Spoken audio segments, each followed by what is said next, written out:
I think just that everyone has made it such a safe environment here. I think everyone should feel safe coming here.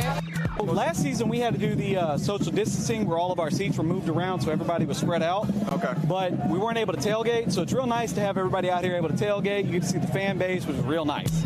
The masks are muffling everybody. Now it's just, it feels like mass chaos. Everything's echoing.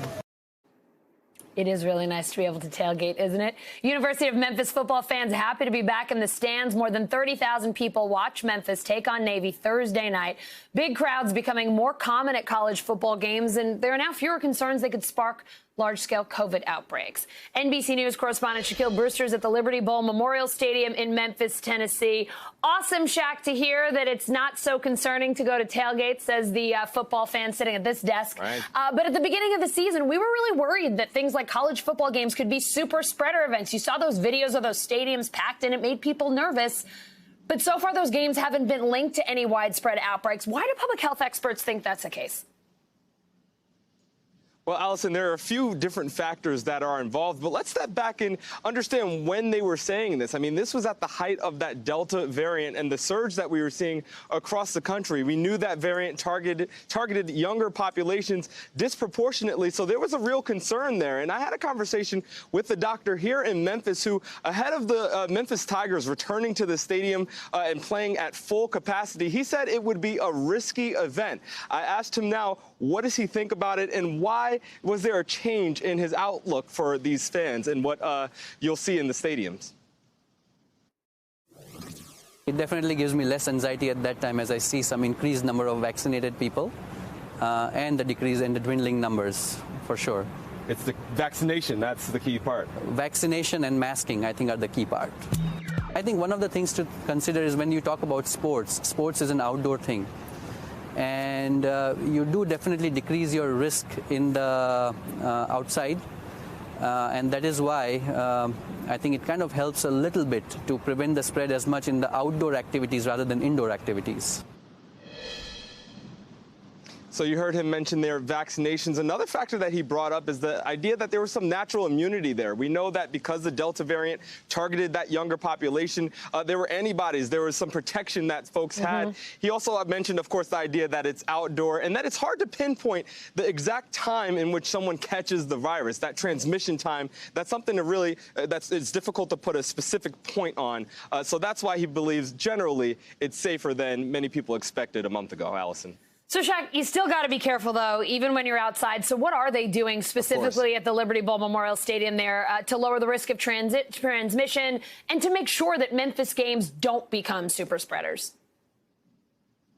Yeah, I went to the game last night, and I'll tell you, every staff member that I saw had a mask on, and they kept it on throughout the game. We also know that masks, while not required, they're strongly encouraged. You did see some people wearing them throughout the game, although most people didn't. But you'd also have things like touchless ticketing, where instead of having physical tickets to rip, they were scanning them. I want you to listen to a little bit of my conversation with the manager of the stadium about the level of safety he feels that he's been seeing since the Tigers have come back to play. For the last year and a half of football that we've played in this stadium, there's been no COVID-19 traced back to patrons attending our events. Anyone, workers. You know, a lot of it last year was the practices we put in place for maintaining a safe environment.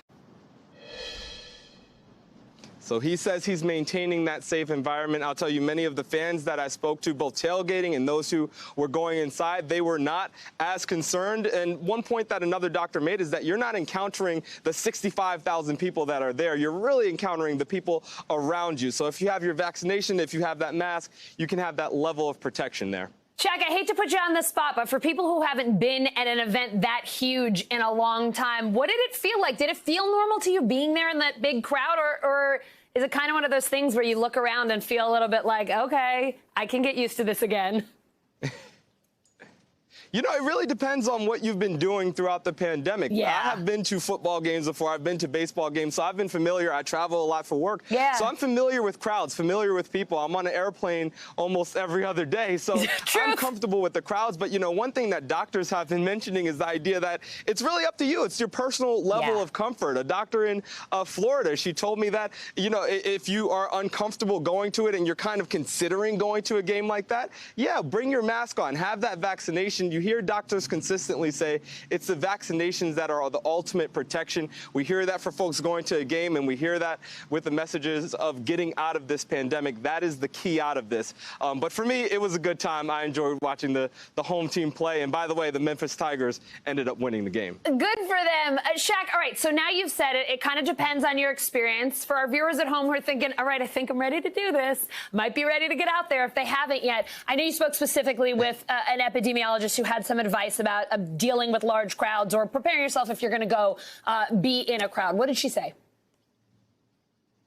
Yeah, this was an epidemiologist at the University of Florida, which, by the way, has about 90,000 fans. That's how many fans the stadium holds. So I asked her if people are considering going to this, what does she recommend for them? Listen to what she said.